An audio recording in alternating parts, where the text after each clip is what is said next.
நஞ்சை கழனிகளின் நாயகனே நீ வாழ்க, நடனமிடும் காவேரி காவலனே நீ வாழ்க. தஞ்சமென வருவோர்க்கு தஞ்சம் வழங்குகின்ற தங்கள் பெருவுடைய தலைவனே நீ வாழ்க. வெங்கமரில் வெற்றி கண்டு அஞ்சலிக்கும் மக்களுக்கோர் பின்னுயர் பெரிய கோயில் தந்த வீரராஜராஜ சோழனே நீ வாழ. தஞ்சை பெரிய கோயில் பல்லாண்டு வாழவே, தஞ்சை பெரிய கோயில் பல்லாண்டு வாழவே, தஞ்சை பெரிய கோயில் பல்லாண்டு வாழவே.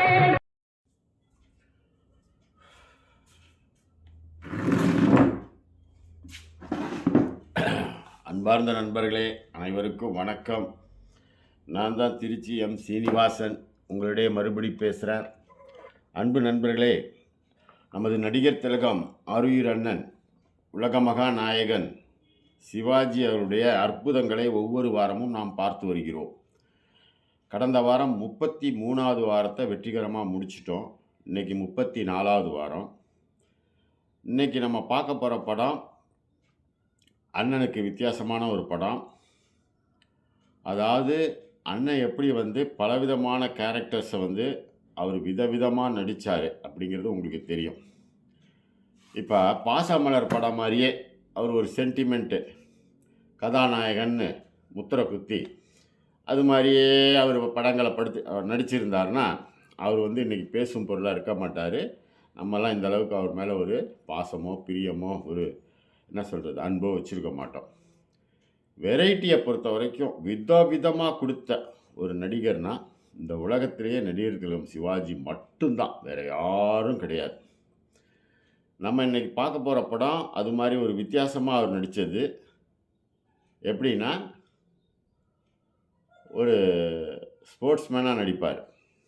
ஸ்போர்ட்ஸ்மேன் மீன்ஸ் ஒரு கேம்ஸில் ஆர்வமாக விளாட்றது, ஒரு ரேக்ரா ரேஸ் ஓடுறது, இப்படியே ஒரு ஃப்ரெண்ட்ஸோடு சேர்ந்துக்கிட்டு ஜாலியாக அவரோட கல்யாணத்துக்கு முன்னாடி உள்ள பருவத்தை கழிச்சிட்டு அதன் பிறகு மேரேஜ் ஆனதுக்கப்புறம் பொறுப்பு கொஞ்சம் இதாகி அதுக்கப்புறமும் கொஞ்சம் அந்த ஸ்போர்ட்ஸ் மேலே இன்ட்ரெஸ்ட் இருக்கிற மாதிரி ஒரு கேரக்டரு. அதை பண்ணவர் என் பிடித்தமான டைரக்டர் ஏபி நாகராஜனோட படம். அது என்ன படம்? விளையாட்டு பிள்ளை. நான் எதுக்கு இந்த படத்தை இன்றைக்கி போடுறேன்னா, அற்புதங்களில் அவரோட கேரக்டர்ஸை தெரிஞ்சுக்கணும். நம்ம சும்மா எடுத்து எல்லாத்தையுமே அப்படியே அல்வா மாதிரியே நம்ம காமிச்சிட்ருக்கக்கூடாது. இதுவும் ஒரு வித்தியாசமாக அவர் நடித்தார். இதுவும் நல்லா தான் ஓடிச்சு படம் ஓரளவுக்கு. இந்த படம் அண்ணனுக்கு 137வது படம் விளையாட்டு பிள்ளை. 20/2/1970 ரிலீஸு. இந்த படம் வந்த வருஷத்தில் 1970 எங்கள் மாமா, தர்த்தி, விளையாட்டு பிள்ளை, வியட்நாம் வீடு, எதிரொலி, ராமனெத்தனை ராமனடி, எங்கிருந்தோ வந்தால், சொர்க்கம், பாதுகாப்பு, 9 படம் ரிலீஸ். இதில் தர்த்தின்றது ஹிந்தி படம். சிவன் அந்த படத்தை 25 வாரம் சில்வர் ஜூப்ளி. வியட்நாம் வீடு 100 டேஸ், ராமனெத்தனை ராமனடி 100 டேஸ், எங்கிருந்தோ வந்தால் சொர்க்கம், ரெண்டும் ஒரே நாள் ரிலீஸ் ஆகி 2 100 நாள். இந்த சாதனையெல்லாம் எவனுமே செஞ்சதில்லை, செய்யவும் முடியாது.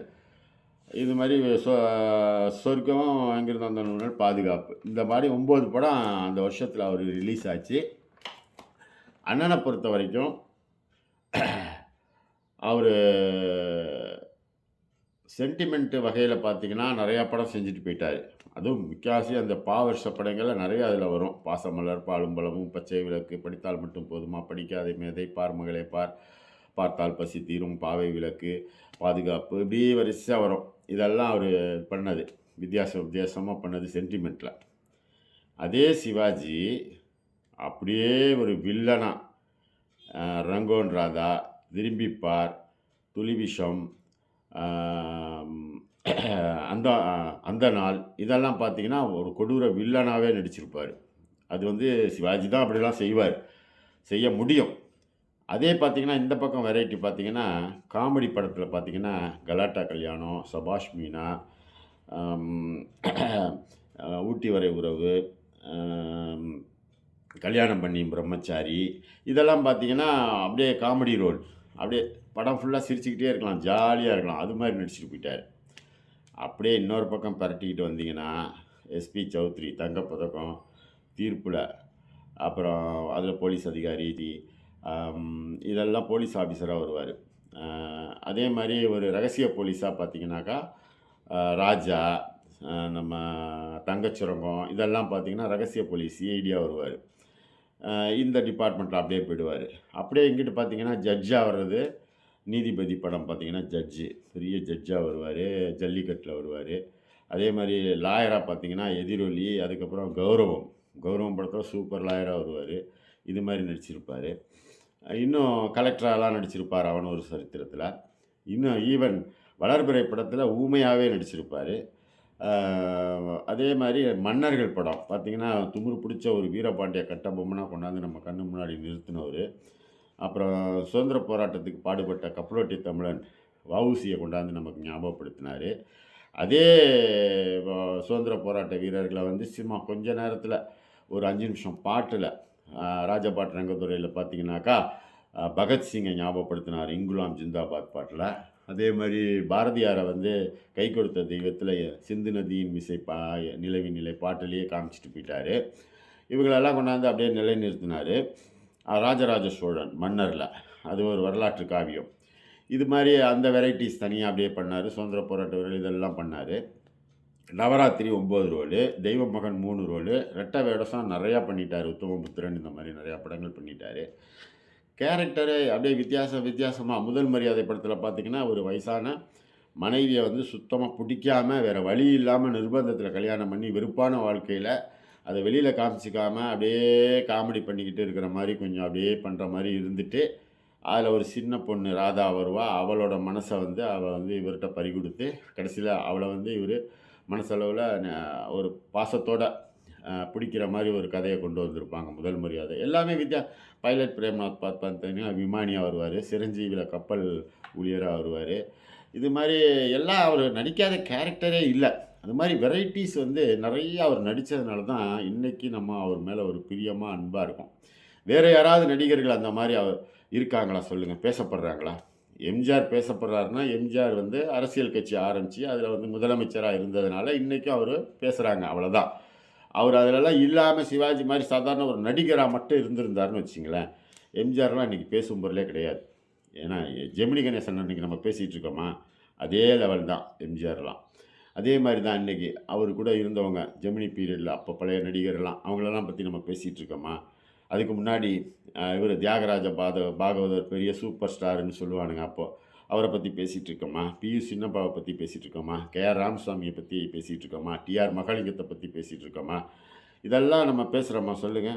அதனால இதெல்லாம் வந்து யாரையும் இப்ப பேசுறதே கிடையாது. எல்லாம் மறந்துட்டாங்க மக்கள். காரணம் என்னன்னா, அவங்கலாம் நடிச்சாங்க அவ்வளோதான், நடிச்சுட்டு போயிட்டாங்க. 10ஓட 11னா போயிட்டாங்க. ஆனா இது வந்து உலகத்தின் விலை மதிப்பில்லாத வைரக்கல் சினிமாவ பொறுத்தவரைக்கும். அவரு மறைந்தாலும், இத்தனை ஆண்டுகள் ஆனாலும் அவரை பத்தி பேசுகிறார்கள். ரசிகர்கள் வந்து ஒவ்வொரு வருடமும் அவர் பிறந்த நாளை, நினைவு நாளை கொண்டாடுகிறார்கள். அதாவது பிறந்த நாளை கொண்டாடுகிறார்கள், நினைவு நாளை அனுசரிக்கிறார்கள். ஒவ்வொருத்தரும் ஒவ்வொரு ஏரியால அவங்கவங்க போஸ்டர் அடிச்சு என்ன செய்யணுமோ எல்லாம் செஞ்சுட்டு தான் வராங்க. பெரிய பெரிய கலைஞர்களும் இன்னைக்கு பேசும்போது சிவாஜிய பத்தி பேசாம இருக்கிறதில்ல. அது பேசி தான் ஆவணும். அது மாரி ஒரு கலைஞர். காரணம் இந்த மாரி வெரைட்டீஸ் பிரிச்சு மேய்ஞ்சிட்டு போயிட்டாரு. ஒரு பெரிய ஆழ்கடல்ல போயிட்டு பெரிய ராட்சச வலைய வீசுனா, அதில வந்து எல்லா விதமான மீன்களும் சிக்கும்னு ஒரு இது சொல்லுவாங்க. அதே தான் சினிமாவ பொறுத்தவரைக்கும். அண்ணன் தான் அள்ளி குடுத்துட்டு போயிட்டாரு. எல்லா விதமான கேரக்டர். இன்னைக்கு எந்த நடிகர் எந்த கேரக்டர் எடுத்து செஞ்சாலும், அவன் வந்து நல்லா நடிச்சிருக்கான்னு சொல்லும்போது, அது அந்த சிவாஜி படத்த டச் பண்ணாம வராது. அந்த கேரக்டர டச் பண்ணாம வராது. காரணம், எதையுமே அவர் விட்டு வைக்கல. அணு அணு அணு அணு அணுவா ஒரு சின்ன துரும்புலேருந்து பெரிய இமயமலை வரைக்கும் உள்ள அத்தனை கேரக்டரையும் ஒரு எவரெஸ்ட் சிகரமா நின்னு, சிறப்பா செஞ்சு, மக்கள் மனசுல அப்படியே பச்சை குத்தி, ஆணி குத்தி உக்காந்துட்டாரு. அதனால தான் அவர வந்து இன்னைக்கும் பேசிக்கிட்டு இருக்காங்க. அவர யாருமே வெல்ல முடியல. வெல்லவும் முடியாது. இந்த உலகம் இருக்கிற வரைக்கும் அந்த மனுஷன வெல்றதுக்கு ஒரு பயனும் இல்ல. அதில வந்து எந்த மாற்றமும் இல்ல. இன்றைக்கி அந்த விளையாட்டு பிள்ளை படத்துலேருந்து ஒரு நல்ல அற்புதமான சில காட்சிகளை பார்ப்போமா? வாங்க பார்ப்போம். ஆறுமுகன் நம்பியே ஆனைமுகன் தம்பியே ஆறுமுகன் நம்பியே ஆனைமுகன் தம்பியே ஏறுமையில் ஏறிவா எல்லையை கடந்து வா சடுகுடு சடுகுடு சடுகுடு சடுகுடு சடுகுடு சடுகுடு சடுகுடு சடுகுடு சடுகுடு சடுகுடு சடுகுடு படம் இன்ட்ரடியூசிங் இப்படி தான் கபடி பிளேயராக வந்துட்டு ஸ்டார்ட் பண்ணுவார். சக்தி சிலம்புடன் ஆடுது பாடுது சட சட சடவென்று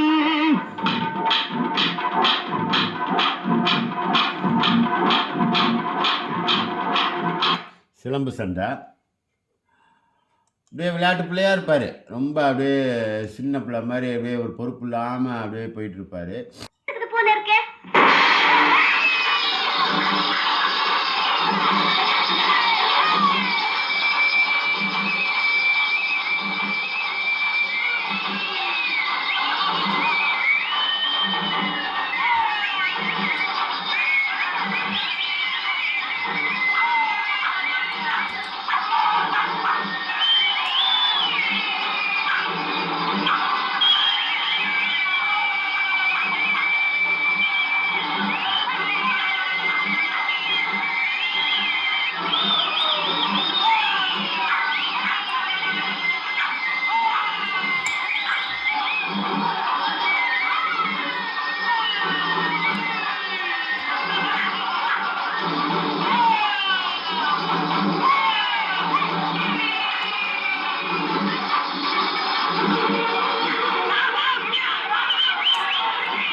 குழந்தை என்ன கேக்குது? யாரு?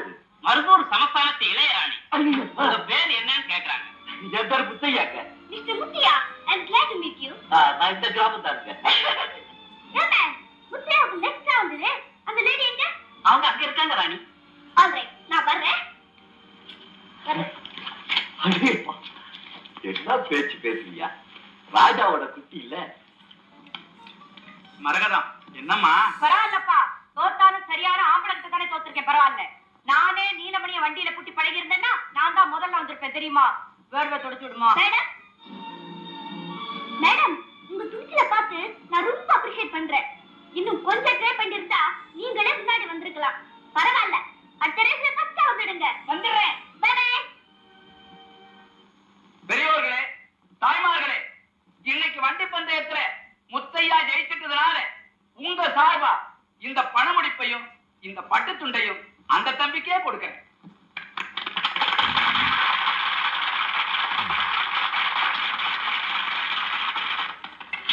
மரகதா, என்னம்மா இது? நீ கை தட்டுற? யாராச்சா என்னப்பா, பந்தயத்துல ஜெயிச்சுட்டா அவங்கள பாராட்ட வேண்டியதானே? ரேக்லா ரேஸில் ஜெயிச்சிருவார். அது ஆளை பார்த்தீங்களா எவ்வளோ அழகாக இருக்கார், லட்டு மாதிரி. இதை பாருங்க. அப்பா சபையில எப்படி நடந்து வருவீங்க கொஞ்சம் நடந்து காட்டுங்க. நான் கிறுக்கு பையலா இருக்கேன். உங்க அம்மாவுக்கு முன்னால அதெல்லாம் போய் செய்ய சொல்லிட்டு அவன் என்ன கேள்வி பண்ணுவாடா. முதல்ல அவன் கண்ண முடிக்க சொல்லு. சும்மா நடங்க. உங்க ராஜ நடைய நான் பார்க்க வேண்டாமா? நீ பாக்குறியா? நீ பார்த்தாதான் எனக்கு நட தானா வருமே. பாரு.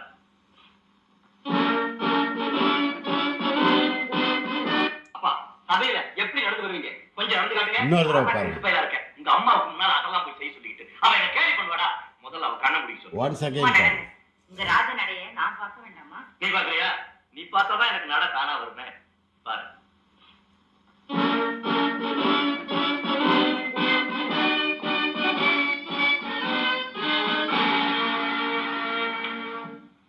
நடையே மாறி போச்சு. இது என்ன நட? அங்க வந்து பாரு. வெரி குட் பா. நட ஓகே. உங்களை அங்க பாராட்டின உடனே எப்படி நன்றி சொல்றதுன்னு இங்கிலீஷ்ல சொல்லி கொடுத்தனே. எங்க அத ஒரு தடவை சொல்லி காட்டுங்க. நான் உங்க அப்பன்டா. அங்க வந்து பாரு பொழந்து போடுறேன். ஆனா நீ மட்டும் பக்கத்துலயே இரு. இல்லாட்டி வர வளர்த்து போயிடுவேன்.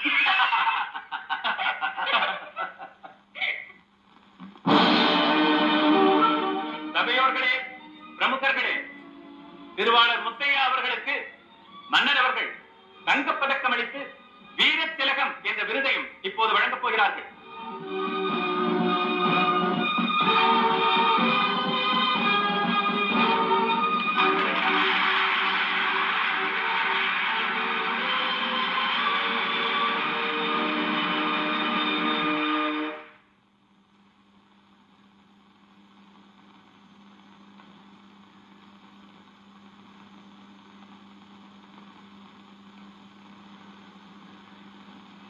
Your Excellency Maharaja Mardo, ladies and gentlemen, I am happy to receive this great honor from His Excellency the Maharaja Mardur. I cannot forget this happy occasion, and also I will consider this day as a memorable day in my life. Thank you.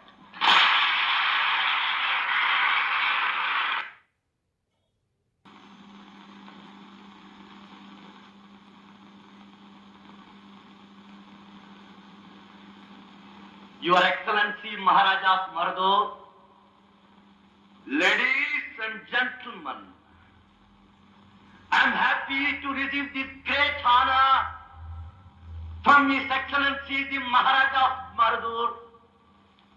I cannot forget this happy occasion, and also I will consider this day as a memorable day in my life. Thank you. என்ன மாதிரி ஒரு ப்ரொனவுன்சியேஷனு. ஆக்சுவலாக இவர் படிக்காதவர். ஃபுல்லாக சின்ன பிள்ளையிலேயே நாடகத்துக்கு போயிட்டார். அதுவும் நாடகத்தில் போயிட்டு இவருக்கு தெரியாது எதுவுமே இல்லை. ஆரம்பத்தில் இவர் பாடகராக தான் அங்கே இருந்திருக்காரு. பாட்டு பாடுவார் சூப்பராக. அவர் சினிமாலலாம் பாடியிருந்தாருன்னா அவருக்கு முன்னாடியெல்லாம் எவனும் நின்றுக்க முடியாது. அது வேறு விஷயம். மற்ற தொழிலில் நம்ம தலையிடக்கூடாதுன்னு அவர் ஒதுங்கி இருந்தார். டான்ஸ் எல்லா டான்ஸும் தெரியும். நாடகத்தில் ஆரம்பத்தில் இவர் வந்து பாட்டு தான் பாடிக்கிட்டு இருந்தார். அதுக்கப்புறம் தான் கேரக்டர் கொடுக்க ஆரம்பித்தாங்க சில வருடங்களுக்கு பிறகு. அவ்வளோ தூரம் அவர் வந்து எல்லாமே தெரிஞ்சவர். சகலகலா வல்லவன்னா இவர் தான். காரணம் என்னென்னா, உங்களுக்கு ஆக்சுவலாக சினிமாவில் என்ன வந்து செய்யணுமோ பாடுறது, டான்ஸ் ஆடுறது எல்லாமே தெரிஞ்சும் அதை அடக்கி வாசித்தார். ஆனால் நடிப்பை பொறுத்த வரைக்கும் எல்லா விதமான கேரக்டரும் கொடுத்தாரு. அதனால தான் இவர் தான் சகலகலா வல்லவன். வேறு யாரும் சகலகலா வல்லவன்னு தயவு செஞ்சு பெருமைப்பட்டுக்காதீங்க. இதில் வந்து இங்கிலீஷ் வந்து எவ்வளோ அருமையாக பேசுகிறார். என்ன தான் இவர் வந்து மறுபடியும் அங்கே வந்து கொஞ்சம் பெரிய பிள்ளை ஆகி பண வசதி வந்தோடனே ஒரு டியூஷனே வச்சு இங்கிலீஷ் கற்றுக்கிட்டு இருந்திருந்தா கூட, என்ன தான் இருந்தாலும் சரி, கான்வென்ட்டில் படிக்கிற பிள்ளைங்களுக்கு தான் இந்த மாதிரிலாம் வரும் ப்ரொனவுன்சியேஷன். எவ்வளோ அழகாக உச்சரிப்பு கொடுத்தார் பார்த்தீங்களா? இதுதாங்க அவர் என்ன. Ladies and gentlemen, I am happy to receive this great honor from His Excellency the Maharaja Mardur. I cannot forget this happy occasion, and also I will consider this day as a memorable day in my life. என்ன ஒரு ஸ்டைலாக அழகாக உச்சரிப்பு. இதுக்கு தான் அவர் வந்து நடிகர் திலகம். இதுக்கு தான் அவர் வந்து உலக மகாநாயகன். நான் உலக மகாநாயகன்னு பட்டம் குடுத்துருக்கேன். தயவு செஞ்சு நீங்க அத வந்து நீங்க ஃபாலோ பண்ணுங்க. எவனோ பட்டம் குடுத்தான். அவன்லாம் வந்து சிவாஜிக்கும் ஜால்ரா அடிப்பான், எம்ஜிஆருக்கும் ஜால்ரா அடிப்பான், கருணாநிதிக்கும் ஜால்ரா அடிப்பான், எல்லாத்துக்கும் ஜால்ரா அடிப்பானுங்க. ஆனா குடுக்கணுமேன்னு குடுத்துட்டு போயிட்டானுங்க. ஆனா நான் உண்மையான சிவாஜி விசுவாசி. நான் குடுத்த பட்டத்த தயவு செஞ்சு இனிமேட்டு நீங்க ஃபாலோ பண்ணுங்க. அவர சொல்லும்போது உலக மகாநாயகன்னு சொல்லுங்க. தயவு செஞ்சு சொல்லுங்க உலக மகாநாயகன். யார் யாருக்கோ உலக நாயகன்னு குடுக்குறானுங்க. உலக மகாநாயகன் நடிகர் திலகம், சக்கரவர்த்தி, எவரெஸ்ட் சிகரம் நடிப்புல. அதனால தான் சொல்றேன். தயவு செஞ்சு இனிமேட்டு உலக மகாநாயகன்னே கூப்பிடுங்க. நீங்க அடிக்கடி நீங்க பதிவு போடும்போதெல்லாம் உலக மகாநாயகன்னு போடுங்க. என்ன நடிகர் திலகம் பேசும் படம் குடுத்துச்சு. எவ்வளோ நம்ம மீதி பேர்லாம் குடுத்துருக்காங்க. நான் இல்லைன்னு சொல்லல. அவங்கலாம் நம்மள மாரி ஒரு சிவாஜி மேல விசுவாசின்னு நெனைக்கிறீங்களா? சத்தியமா கிடையாது. ஏதோ மனசளவுல குடுப்பாங்க. பேரளவுல குடுப்பாங்க. நெஞ்சில வந்து அவங்க விரும்பி கொடுத்தது கிடையாது. அதனால நான் குடுக்குறேன். ஒரு திருச்சி சீனிவாசன் அண்ணனோட பயங்கரமான ஒரு ரசிகர். அவர் புகழ இன்னைக்கும் பாடிக்கிட்டு இருக்கேன். நான் குடுக்குற பட்டம் உலக மகாநாயகன் குடுத்துட்டேன் ஏற்கனவே. சொல்லிட்டே வரேன். நீங்களும் தயவுசெய்து சொல்லுங்க. சொல்லும்போது உலக மகாநாயகன்னே பேசுங்க. பேசும்போது மைக்ல பேசும்போது, வேற ஏதாவது பதிவு போடும்போது உலக மகாநாயகன், உலக மகாநாயகன் தயவு செஞ்சு போடுங்க. உங்கள ரொம்ப வேண்டி வேண்டி கேட்டுக்கிறேன். புறப்பாடு ஆரம்பிக்கலாமோ? புறப்படுங்க புறப்படுங்க புறப்படுங்க.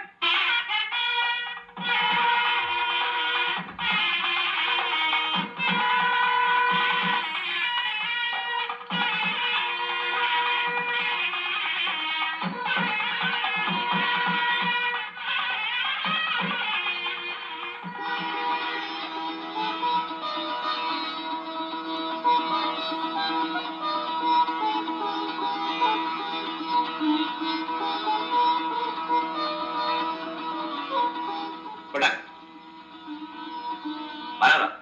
இத உன் கையால இளையராணி கழுத்துல போடு. போடு.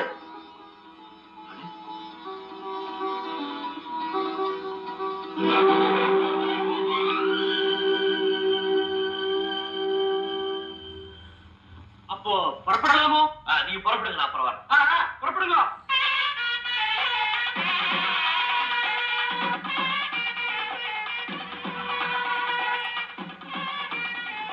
மிஸ்டர் முத்தையா, நீங்க உங்க வீட்டுக்கு வந்து ரொம்ப நாளாச்சு. உங்க குடும்பத்தாரோட பேசிட்டு இருக்கீங்க. நான் அப்படியே உங்க ஊரையெல்லாம் சுத்தி பார்த்துட்டு டிராவல்ஸ் பங்களாவில் ரெஸ்ட் எடுக்கிறேன். அப்புறமா உங்களை மீட் பண்றேன்.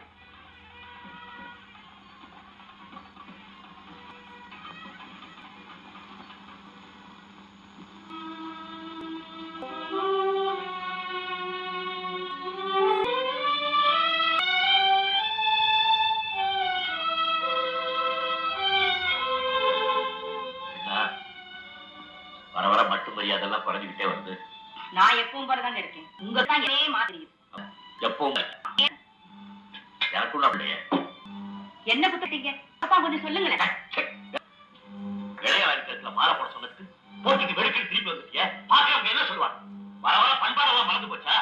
நான் ஒண்ணும் பண்பாட்டை மறக்கல. அப்படின்னா நான் மறந்துதான் சொல்லியா?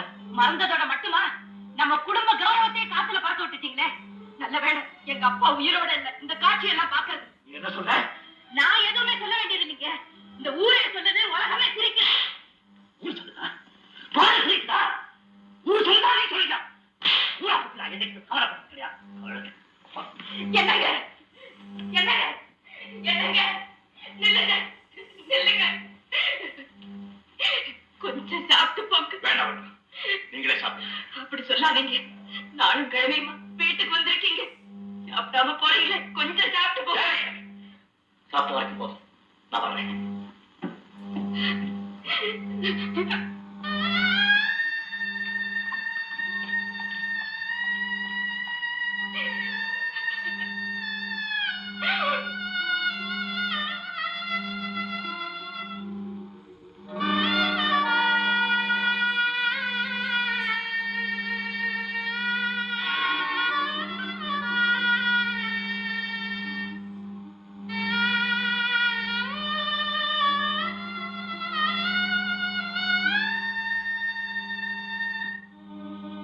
அம்மா, நடந்ததை எல்லாம் நானும் பார்த்துக்கிட்டு தான் இருந்தேன்.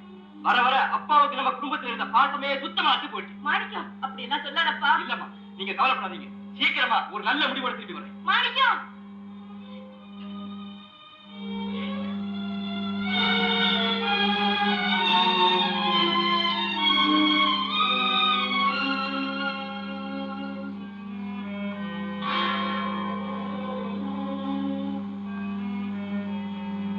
என்னப்பா சமாதானப்படுத்தி என்ன வீட்டுக்கு கூட்டிட்டு போலான்னு வந்தியா?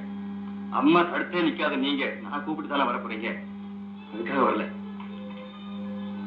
வேற என்ன உங்க அம்மா சார்பா வாதாட வந்தியா? வாதாடினாலும் இப்ப நீங்க இருக்கிற நிலையில நியாயம் கிடைக்க போறது இல்லை. அப்புறம் எனக்கு வந்து இதுல உங்ககிட்ட ஒரு கையெழுத்து வாங்கிட்டு போலான்னு வந்தேன். என்ன கைடு? நான் மேஜர் ஆயிட்டேன்ல, இது விடுதலை பத்திரம், இதுல ஒரு கையெழுத்து போட்டு கொடுங்க.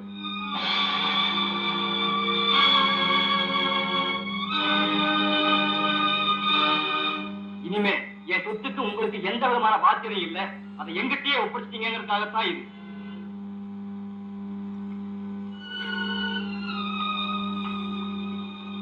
கேட்டா பெத்த அப்பங்கிட்டே விடுதலை பத்திரம் எழுதி வாங்க வந்திருக்கியா? ஆமா, நல்ல யோசிச்சு தான் இந்த முடிவுக்கு வந்திருக்கேன். படா பைத்தியக்காரன் பைத்தியக்காரன். ஒரு சொத்துக்கு சுகத்துக்கு உங்க அப்பா என்னைக்குமே ஆசைப்பட்டது கிடையாதா?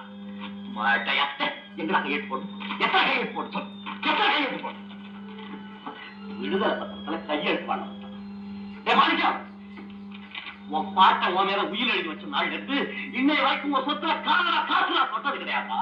முதுகுல மூட்டை சுமக்கிற மாதிரி இவ்வளவு நாளா சுமந்துட்டு கிடந்தேன். ஒரு தோழ நீ, ஒரு தோழ ஒரு சொத்து, இப்ப ரெண்டு பாவம் இறக்கி இறங்கி போச்சு.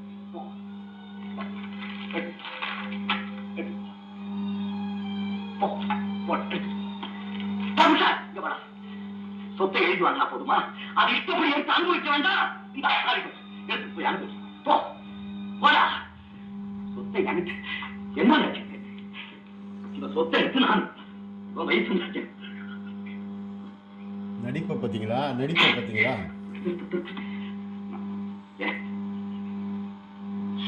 என்னது? இத பாருங்க, சாவி சொத்தை வாங்கிட்டு வந்துட்டேன். இனிமே இந்த வீட்டுல ஒரு சல்லி காசு கூட கையா வர முடியாது. அம்மா, என்னடா சொன்ன? விடுதலை பத்திரத்துல கையெழுத்து வாங்கிட்டு வந்துட்டியா? யார் சொல்லி கொடுத்த யோசனை? இன்னைக்கு அவன் சொத்துக்கு உடமைக்கும் கச்சன மனைவி பெற்ற மகன் இவங்களை எல்லாம் வெறுத்துட்டு அரண்மனை ஆடம்பரம் இதுக்கெல்லாம் அடிமையா இங்க வந்தீங்கல்ல, அதுக்காக அவங்க உங்க உயிரையே வாங்குறதுக்கு ஏற்பாடு பண்ணியிருந்தாங்க. அதுல இருந்து உங்களை காப்பாத்தவே நாங்க இங்க வந்தோம். என்ன உணர? நான் ஒண்ணும் உணரல, நீங்க தான் விளையாட்டுக்குள்ள மாதிரி பேசிட்டு இருக்கீங்க. கொஞ்சம் விவரமா தான் சொல்ல. நீங்க இப்ப அடக்கின காலம் இருக்குதே, அதனுடைய கொம்புல விஷத்தை தடவி உங்களை கொல்லணும்னு நினைத்தாங்க. விஷமா?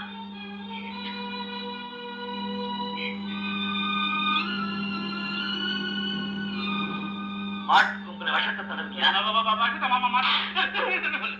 உண்மை சொல். மாட்டு கொம்புல விஷத்தடவி உண்மைதான். முத்தையா, என்ன இங்க ஒரே குழப்பம்? என்ன சமாச்சாரம்? இளையராணி, என் உயிரை பொருட்படுத்தாம மகாராஜாவை காப்பாற்ற பாருங்க. அதுக்காக மாட்டு கும்பல விஷத்தை தடவி அந்த கொல்லத்துக்கு ஏற்பாடு செஞ்சீங்களே, ரொம்ப சந்தோஷம் இளையராணி, ரொம்ப சந்தோஷம். ஐயோ, மாட்டு கும்பல விஷமா? முத்தையா, என்ன மன்னிச்சிடுங்க. இளையராணிக்கு இந்த பத்தில ஒண்ணுமே தெரியாது. நான் கூட இதெல்லாம் செய்ய மாட்டேன்னு தான் சொன்னேன். ஆனா இந்த வேலு பையனா வேலு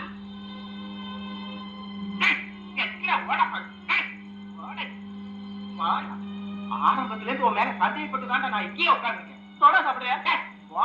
அப்பா, உங்களை காப்பாற்றணும்னு வந்தோம், ஆண்டவனே காப்பாத்திட்டாரு.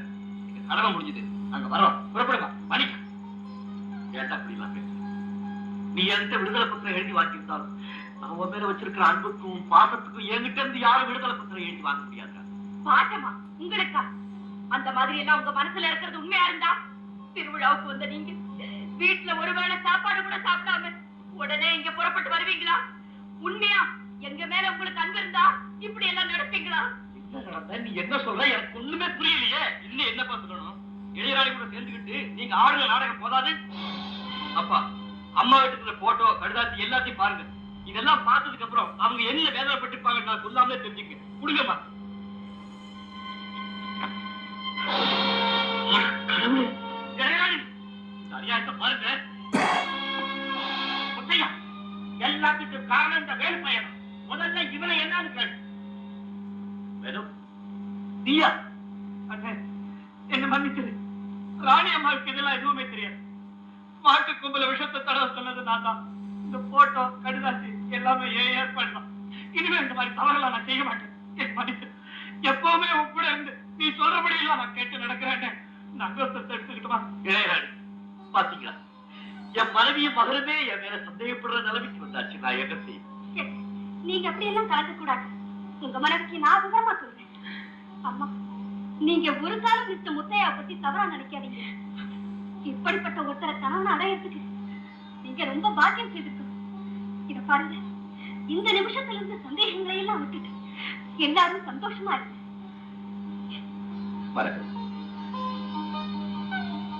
இளையராஜி சொன்னது புரிஞ்சுது? நடந்தது மறந்து ராணி, சின்ன வயசுல நான் விளையாட்டு பிள்ளையாவே இருந்தேன். கல்யாணம் ஆனதுக்கு அப்புறம் கொஞ்சம் பொறுப்பு வந்தது. இடையில மறுபடியும் விளையாட்டு பிள்ளையா மாறினேன். அதனாலதான் இந்த கஷ்டம் எல்லாம் வந்தது. எனக்கு அரண்மனை வேணாம், ஆடம்பரம் வேணாம். சொந்த கிராமம் இருக்கு, விவசாயம் செய்ய நிலம் இருக்கு, கூட மாட வேலை செய்ய என்னுடைய மனைவியும் மகன் இருக்காங்க. நான் என் ஊருக்கே போறேன். Okay, that's a nice idea. Lady Muthaiya, இன்னைக்கு எல்லாரும் என்னுடைய கெஸ்டா அரண்மனையில தங்கிட்டு தான் போறோம். அண்ணன் சிவாஜியோட உடம்ப பார்த்தீங்களா? அப்படியே சிவகுமாரும் பக்கத்தில் நிற்கிறாப்புல. ரொம்ப வயசு கம்மி சிவாஜியோட. ஆனால் சிவாஜி எப்படி இருக்காப்புல தோற்றம்? அவர் எஸ், ஓகே. ஏறு பெருசா, இந்த ஊரு பெருசா, சொல்லடி நெல்லு பெருசா, பயக சொல்லு பெருசா, இந்த ஊரு பெருசா. எப்படி ஒரு அது ஒரு சாதாரண ஒரு படம். அதை எப்படி எடுக்கணுமோ ஏபி நாகரன் சூப்பராக எடுத்திருந்தார். இது மாதிரி இப்போ அந்த அண்ணனோட கதாபாத்திரங்கள் சில இதெல்லாம் சொன்னேன். அதில் ஒன்று முக்கியமானது விட்டுட்டேன். பாகப்பிரிவினை பார்த்தீங்கன்னா அந்த கை ஒரு சைடு, ஒரு கை கால் விளாங்காத மாதிரி ஃபுல்லாக படம் ஃபுல்லாக நடிச்சிருப்பார். நிறையா அது மாதிரி கேரக்டர் நான் சொல்லணும்னு சொன்னேனாக்கா இன்றைக்கி ஒரு நாள் ஃபுல்லாக சொல்லிகிட்டு இருக்கணும். அவ்வளோ கேரக்டர் இருக்குது என்னால் சொல்ல முடியும். பராசக்தியிலேருந்து கடைசியில் 305வது படம் வரைக்கும் என்னால் சொல்ல முடியும். ஆனால் வந்து டைம் இல்லை, அதனால் குறிப்பிட்டு மேம்போட்டாக சொல்லிட்டு போயிட்டேன். அதனால் அண்ணன் சிவாஜி வந்து இது ஒரு கேரக்டர். இப்போ இவர் இந்த கதையை கேட்டிருப்பார். கேட்டுட்டு எல்லாம் சொல்லியிருப்பாங்க, இப்படி தான் அப்படியே விளையாட்டுத்தனமாக இருப்பீங்க, அதுக்கப்புறம் அந்த பொண்ணை கடத்திட்டு போய் கல்யாணம் பண்ணி அதுக்கப்புறம் கஷ்டப்படுவீங்க. ரொம்ப கதையை அவாய்ட் பண்ணால் பண்ணியிருக்கலாம், இது வேறு யாரையா வச்சு பண்ண சொல்லுங்கன்னு. நம்ம நடிக்கிறோம்ல, பார்த்துக்கலாம் அப்படின்னு ஒரு தன்னம்பிக்கை தான். படம் வந்து நார்மல் கதை, ஆனால் மெருகேற்றி விட்டுருவார். இப்போ படம் ஏதாவது உங்களுக்கு இதில் குறை தெரியுதா? இந்த சிவாஜி மூஞ்சியை பார்த்தாலே போதும், 3 மணி நேரம் கொடுத்த காசு சிரிச்சிடும், பைசாவும் சிரிக்கும். கடைசி காலத்தில் தான் அப்படி 1-2 அவருக்கு தேவையில்லாமல் அந்த டைரக்டர் பயிலுக்கு கெடுத்து விட்டாங்களோ ஒழியா, அவர் ஆரம்ப காலத்துலேருந்து அந்த ஒரு 80% 75% வரைக்கும் அவர் வாழ்க்கையில் வந்து நடிக்கும்போது அப்படியே கிங்கு தான். பெரிய அப்படியே அசைக்க முடியாத ஒரு இரும்பு தூண் மாதிரி தான் சினிமா ஃபீல்டில் நின்னார். விதவிதமாக கேரக்டர்லாம் பண்ணார். அப்புறம் கடைசி காலத்தில் கொஞ்சம் விளாடும்போது அப்புறம் முதல் மரியாதை ஒன்று பாரதி ராஜா அற்புதமாக பண்ணார். பாரதி ராஜாவும் நான் மறக்க முடியாது. அடிக்கடி அந்த படத்தை பற்றி நான் சொல்லுவேன். காரணம் பாருங்களேன், இது மாதிரி தான் நிற்பார், ஃபேஸ்டி சட்டை போட்டுட்டு முதல் மரியாதையில்.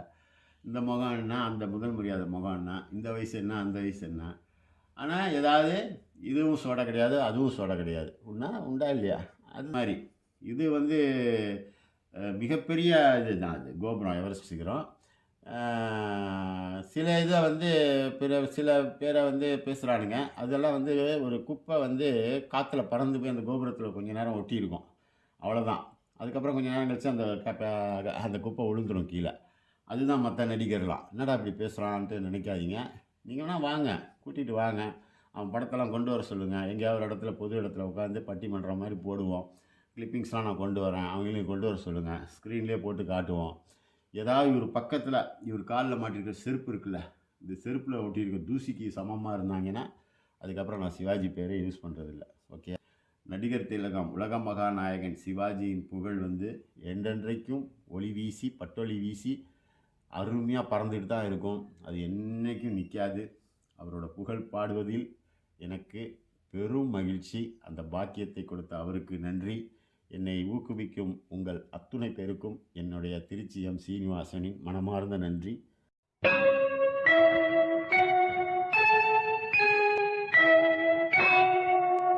நஞ்சை கழனிகளின் நாயகனே நீ வாழ்க, நடனமிடும் காவேரி காவலனே நீ வாழ்க, தஞ்சமென வருவோர்க்கு தஞ்சம் வழங்குகின்ற தஞ்சை பெருவுடைய தலைவனே நீ வாழ்க,